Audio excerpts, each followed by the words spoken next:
Good morning.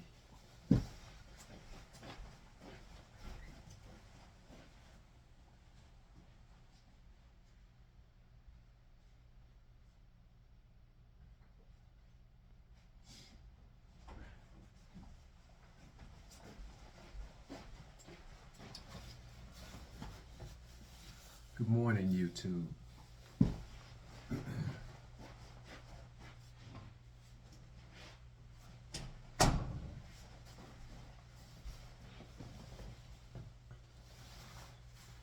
I was thinking about a topic of discussion.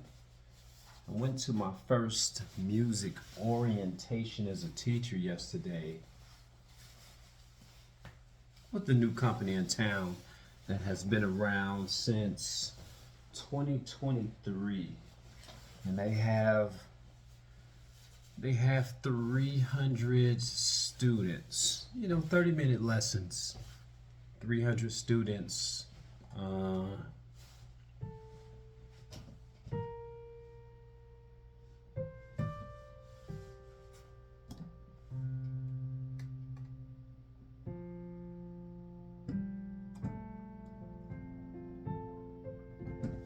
They have 300 students, and the founder and the teacher said that every parent thinks that their child is going to be the next Mozart, for the lack of a better term, in 3 lessons, 3 or 4 lessons.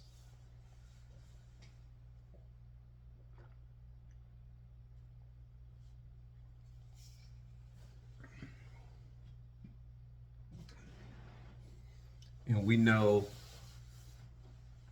that is music propaganda here. That's music propaganda. You meet very, very few. And when I say very few, let's run the numbers real quick.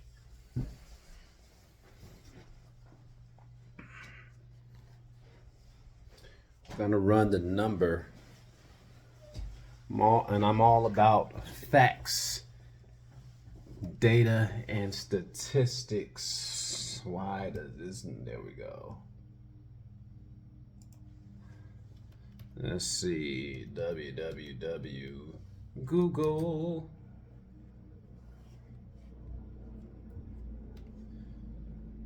And I'm trying to figure out how to coin this question.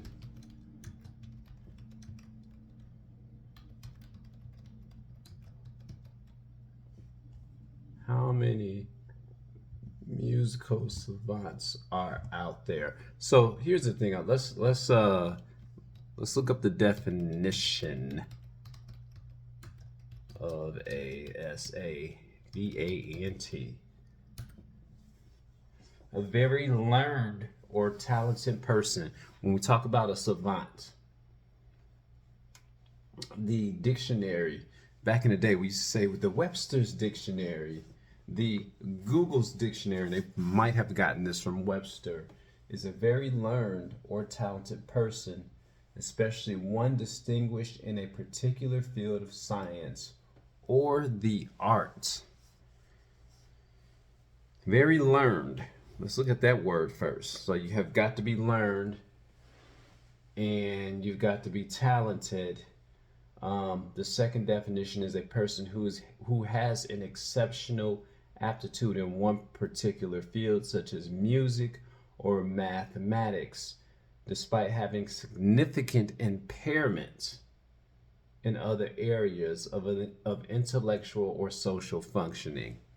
Could be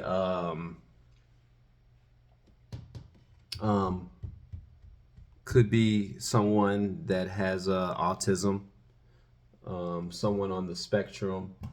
But we have 2 definitions of savants. One is a very learned person, and then the other definition is one that has an immense exceptional aptitude or talent, but he has a significant impairment in other areas. So those are the, I just changed the battery in these. That's the definition of a savant.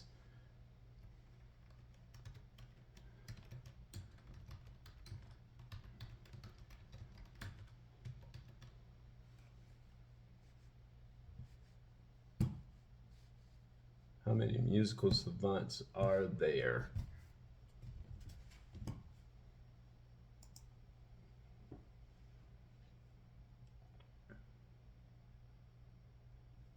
Okay.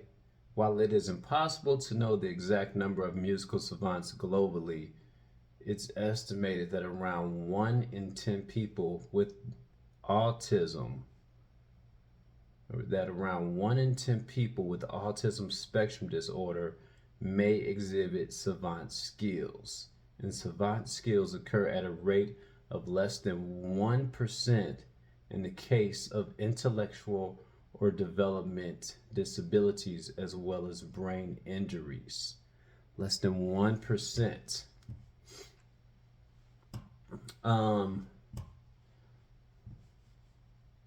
So with that being said, you've got to, I mean, if you see some, let's look it up here also. Um, See if we have any known savants out there. I just changed the battery in this. I think I just changed one. Did you miss the day where you could put a, I could probably get a USB.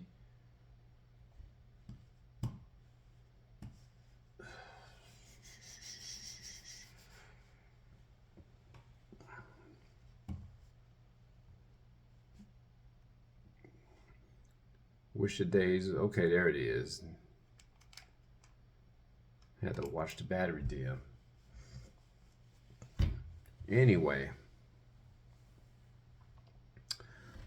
my point is, without going to another phone or getting some batteries from a remote,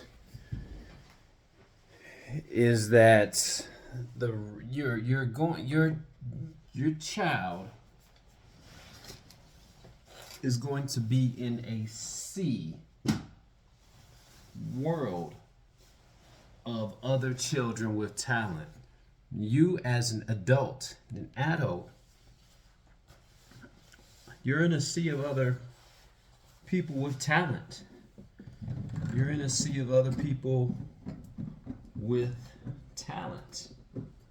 You know, I think as adults, those, if we don't have it by now, is something that's going to be hard to obtain because we get in the way of ourselves.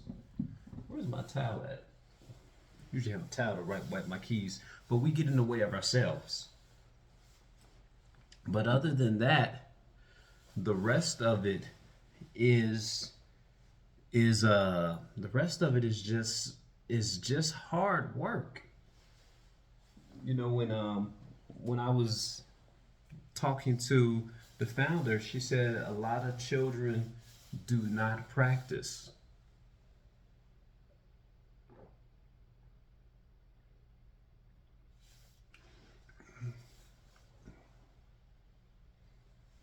And I'm thinking that a lot of adults don't practice as well.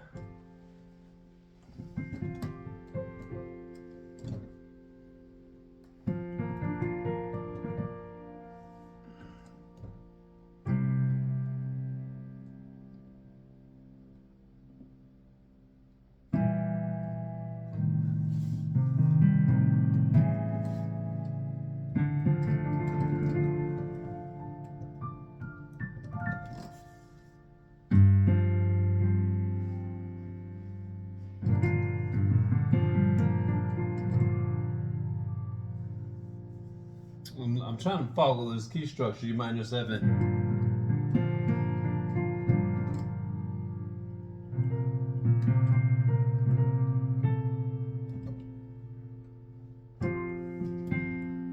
Um, she said that a lot of children don't practice, a lot of adults don't practice. There's going to be, I'm not going to even say a thin line.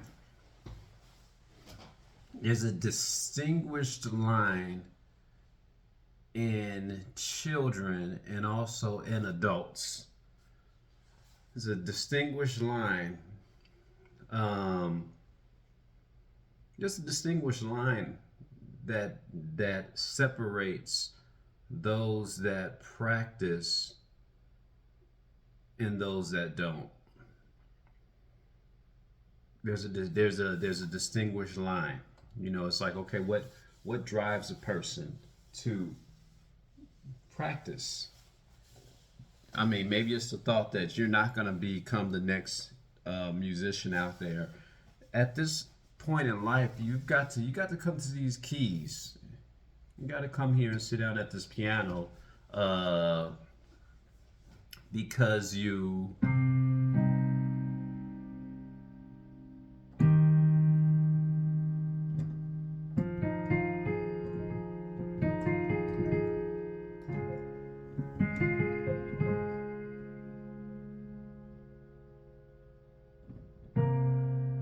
I didn't want to go there.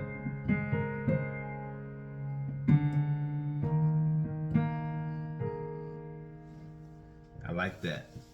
You got to come to these keys because you've got to look at it as a place of therapy, as a place of relaxation. Um, you also have got to figure out what else is taking up that space. You gotta ask yourself the question of why. You know, okay, we all know why we go to the gym. I like that song though. I did a side note. Bear with me here. Um,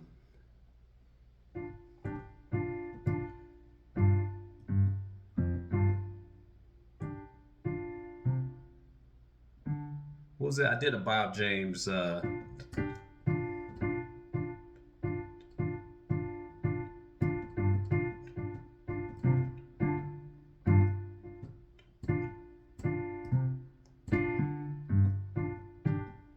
So I thought it was a.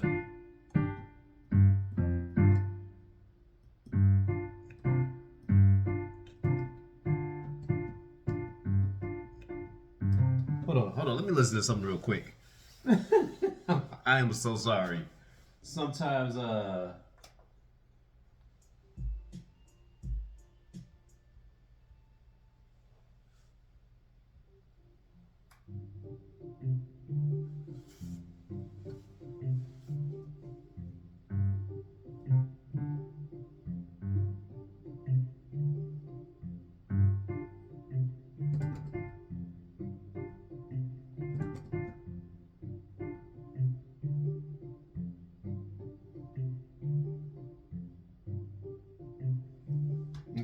I'm sorry.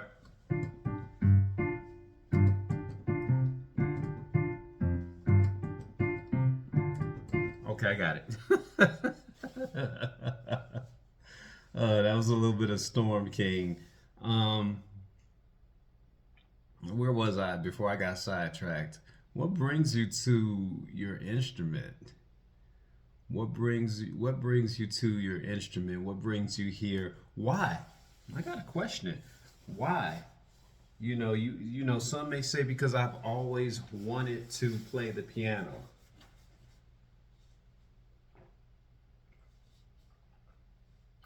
Because I've always wanted to play the piano. And if your goal as an adult is to play, get in timing. Where are we at? 4/4.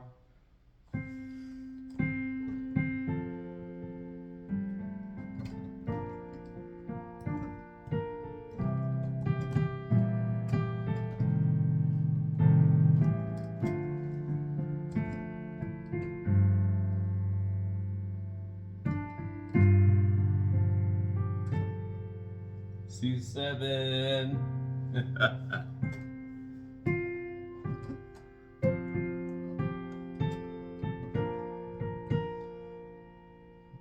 Okay, remember. Mm,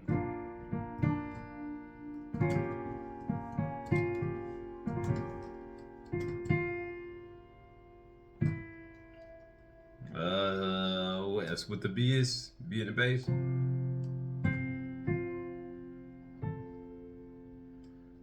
G minor 7.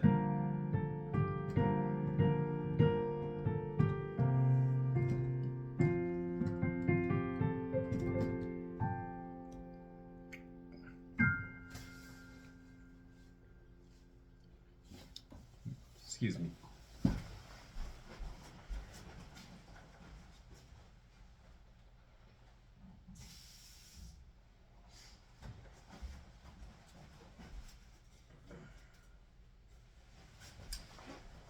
If your goal is to play because you've always wanted to play, you know what? That's good enough. That is good enough. And the goals of an adult are going to be different than the goals of a child. I believe I told you the story before.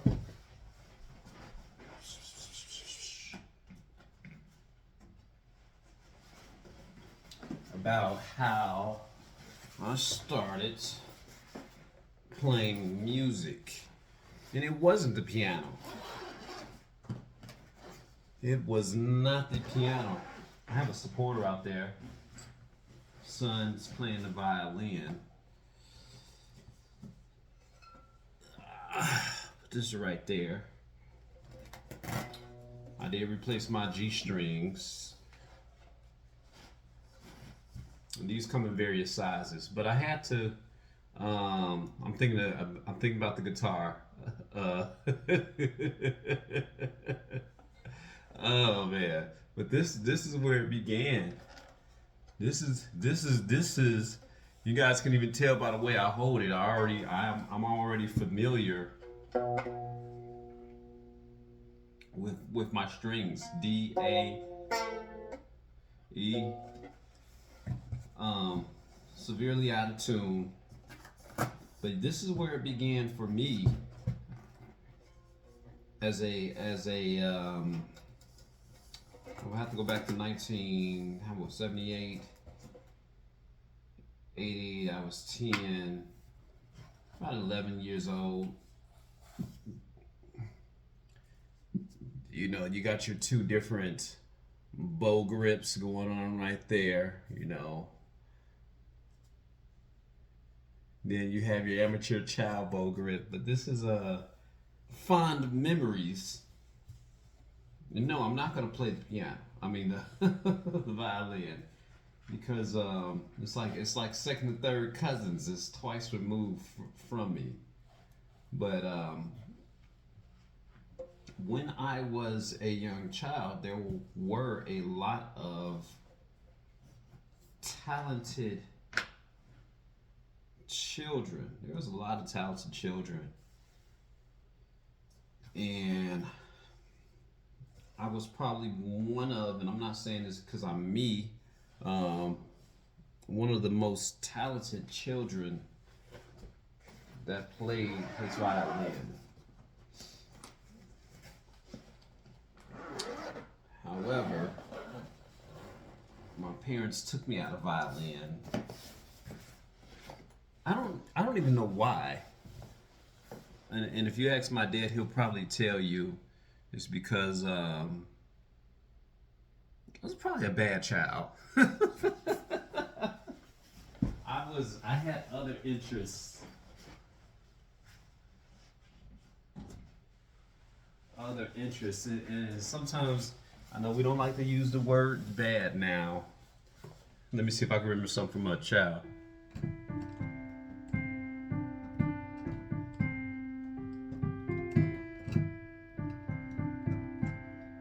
Was that long, long ago?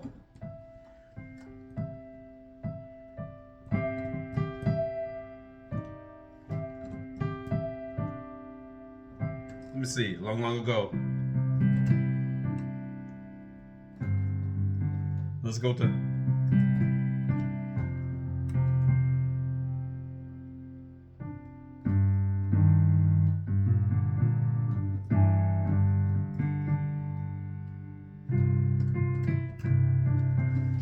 Now you know what?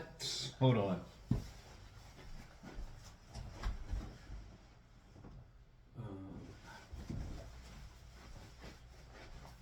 Not gonna use that source. I need a new batteries. Anyway, I think one of the first songs was long ago. Uh,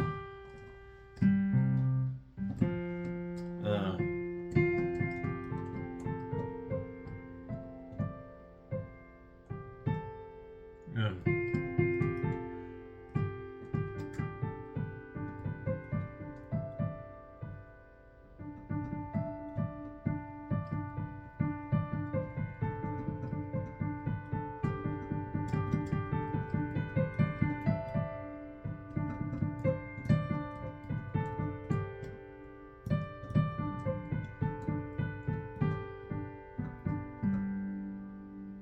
Mm.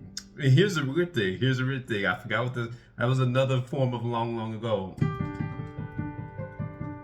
And here's the reason why I'm playing it linearly is because I was able as a child to take that from literally. I heard that I used to play it on the violin, and I didn't have a keyboard. I didn't have a keyboard then.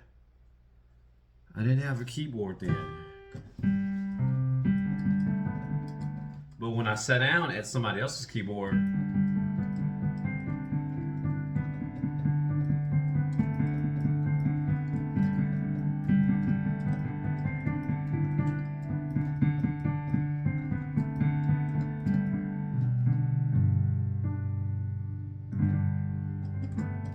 let's see if we can.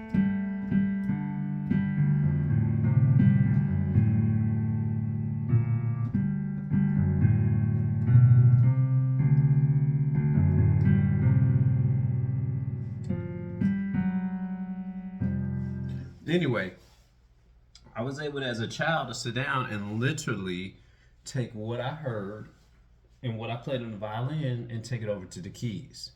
Literally. With no formal training on the with no formal training on the piano. And that should have been a green flag for my parents at that time. That should have been a let's get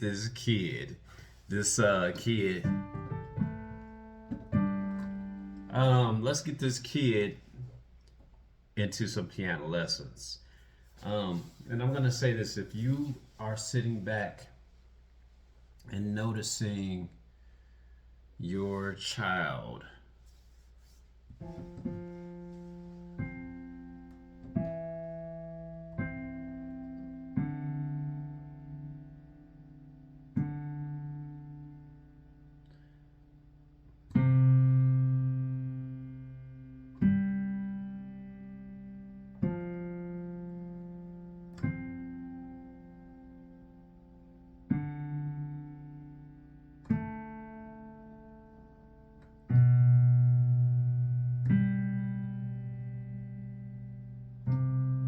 I had to follow it. I had to let your ears follow it.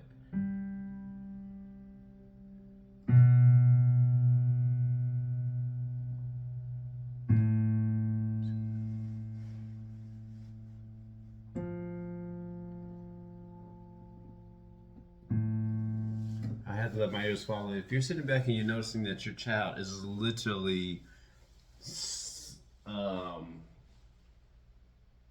literally going from one instrument to the next, green flag.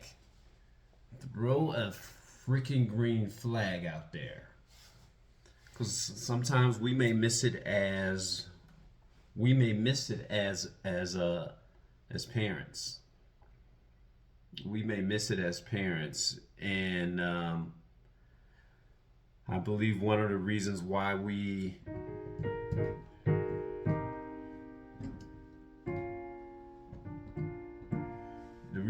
may miss it as parents is because so much time is spent with us at work. So much time is spent with us being at work or I like to say at that time, I said my parents had a lot going on, second marriage, both of them trying to form a new life, blah blah blah blah blah. You know how adult lifing is, where that kind of gets, yeah, the child's bad, but at the same time, if you notice what that child is gravitating towards, and I know, and I give my parents a very good pass. I said, man, I was a handful.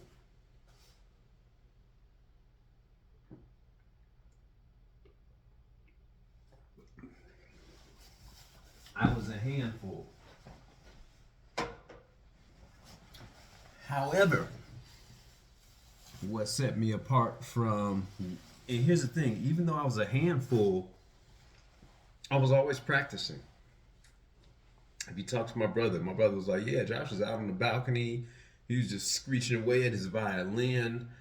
I have the same determination that I have now. I have the same determination, the same drive I had as a child. He's gonna be determined to make it. He's pretty determined. They have to have the same drive going on. And that's something that you've got to notice within your child. That's something that you've got to remember as an adult. A lot of times, it's kind of weird with me because I'm a pretty driven person, and I don't know if I was this driven as a child. I just remember doing a lot of bad things. I was driven to tomfoolery, as they say. And as an adult, that drive has turned in the drive to achieve. They probably say that's some form of trauma going on there. I don't know how true that is. That's my driving force to achieve.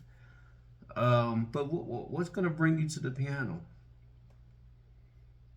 What's going to bring you to a piano? It's like if you have these students that's these parents that have the pianos in the home. I want to get inside the parents' mind. Like, let me talk to your parents. What do you guys like to listen to? And when I asked one of my clients this, she said that they don't. I think she said they don't listen to music inside the house. And I was like, oh man. So there is going to definitely be different answers. Some of these are going to be barriers,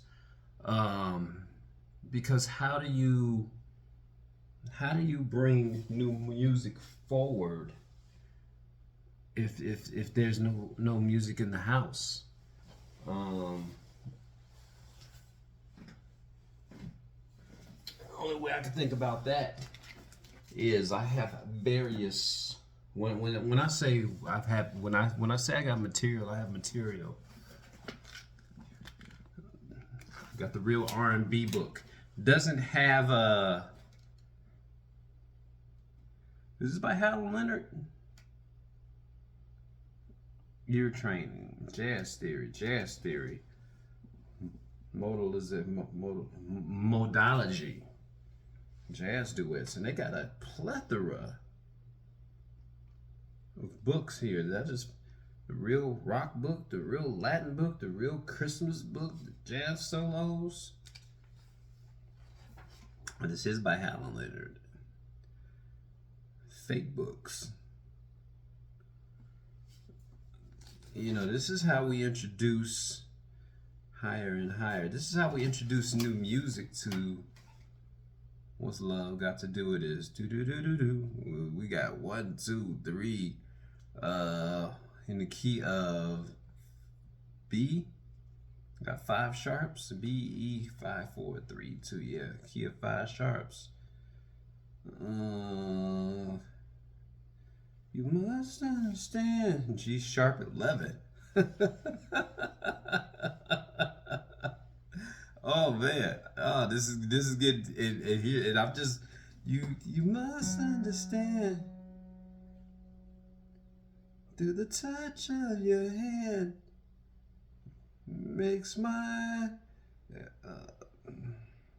I'm sorry. I'm sorry. You must G sharp 11. You must understand by the touch of your hand makes my pulse react. There's only G sharp 11. G sharp minor 11. Woo! And here's the thing: when you're reading these lead books, if we're going from a G sharp minor, um,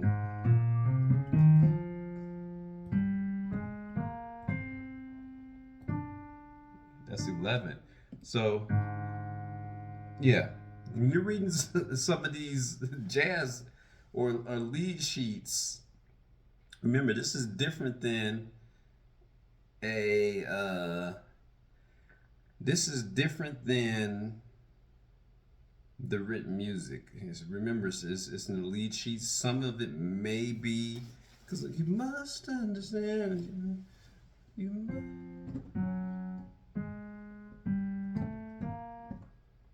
must understand.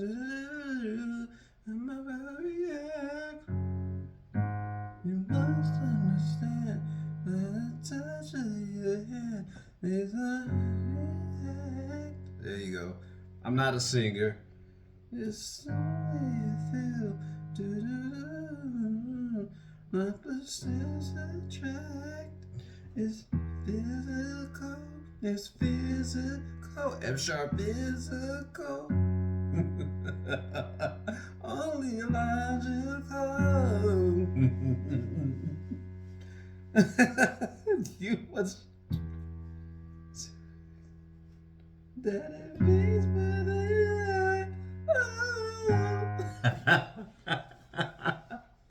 You guys can already tell I'm gonna have fun with this book because when I sit down and learn a song, I do exactly what you guys see. I look at the chord, try to get that rhythm in my head. No, I'm not a singer. Yeah, they got sexual healing with Marvin Gaye. We're not gonna teach that to the kids.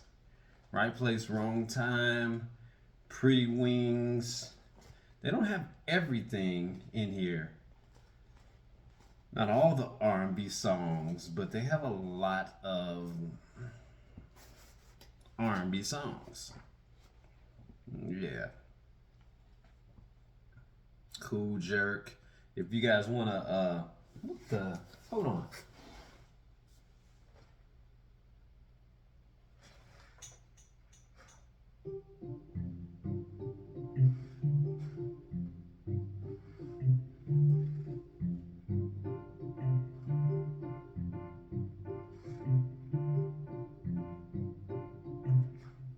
Okay, sorry.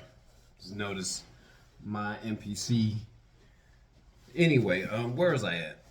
Where was I at before I went into Mad Music Land? What's gonna set you apart, the have and have nots, even as a adult? It's gonna be your practice time. It's gonna be your practice time. I talked about living a life of practice. It's also, when you talk about practice, it talks about consistency.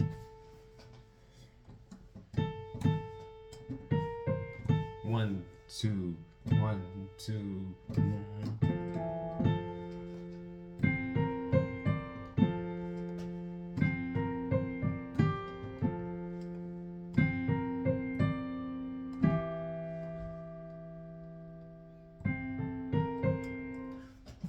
You know, it's going to take consistency. It's going to take you actually sitting down and, you know, doing your repertoire.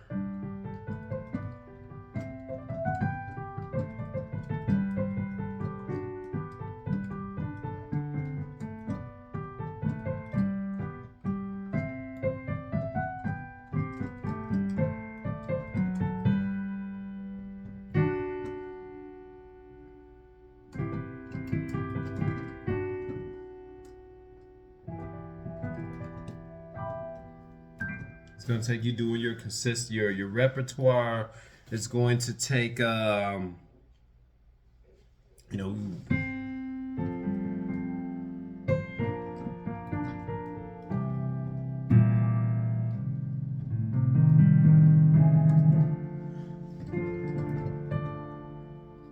I could have did F-A. Oh,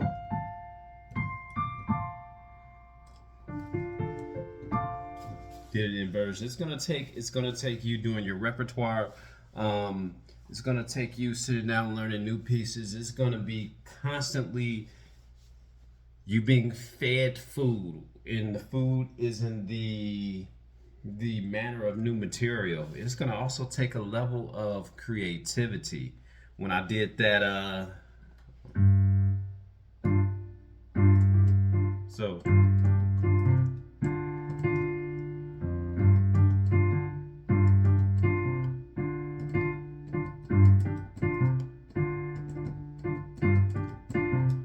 it's gonna take a level of creativity. It's gonna also take give me a folk piano.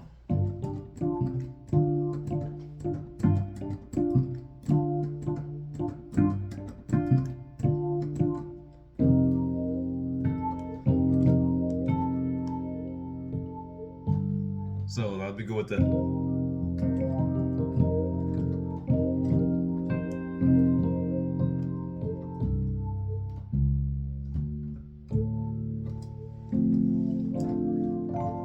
It's gonna take a level of creativity, exploring other people's work. I did a recreation of that beat, Storm King with Bob James, and if you ask me, it sucks. If you ask me, it sucks. However, so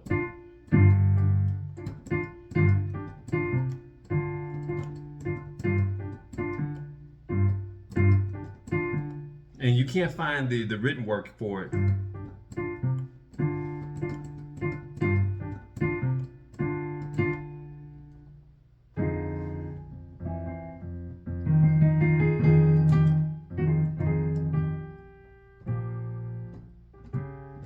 It's gonna take a level of creativity. It's gonna take you actually trying to find your own voice. I just did what was I doing?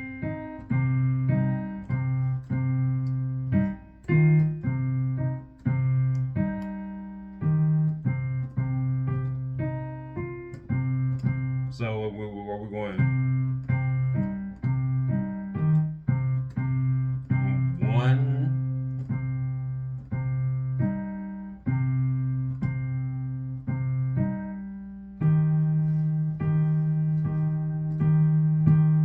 And we kind of.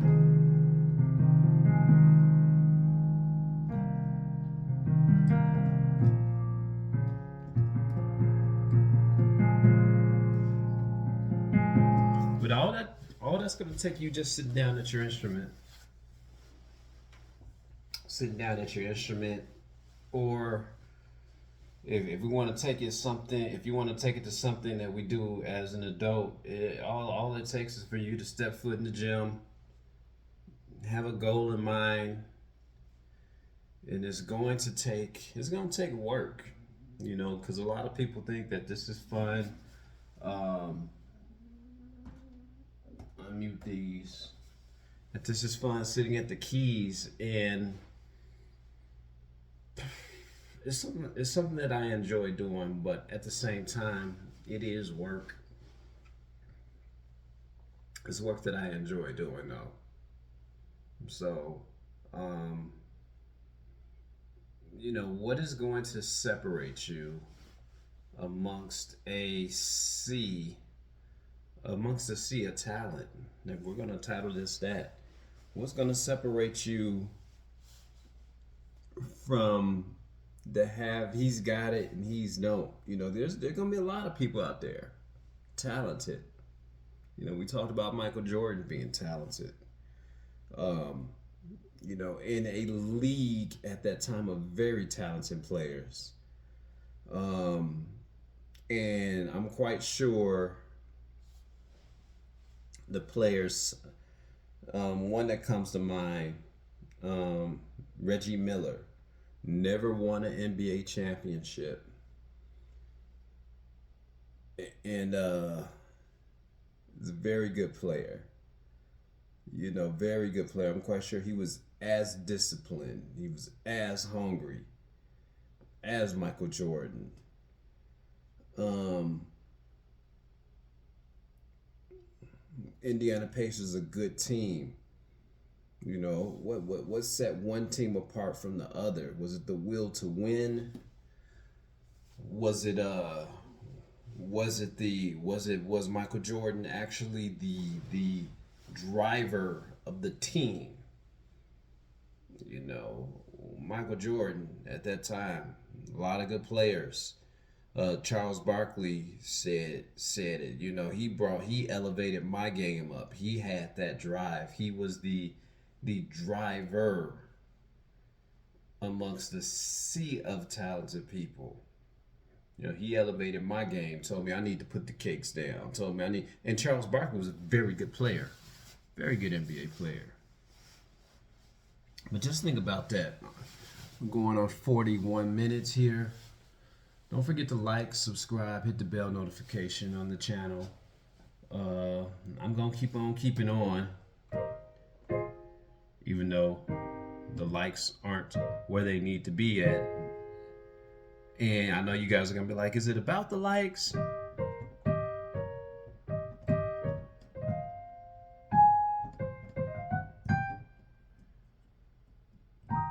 You know, if we have a goal to grow, and to bring forth this Pay It Forward Youth Foundation, if that is the goal, yeah, kind of important. So like, subscribe, share, hit the bell notification. We are all going to get there together, and I am learning with you guys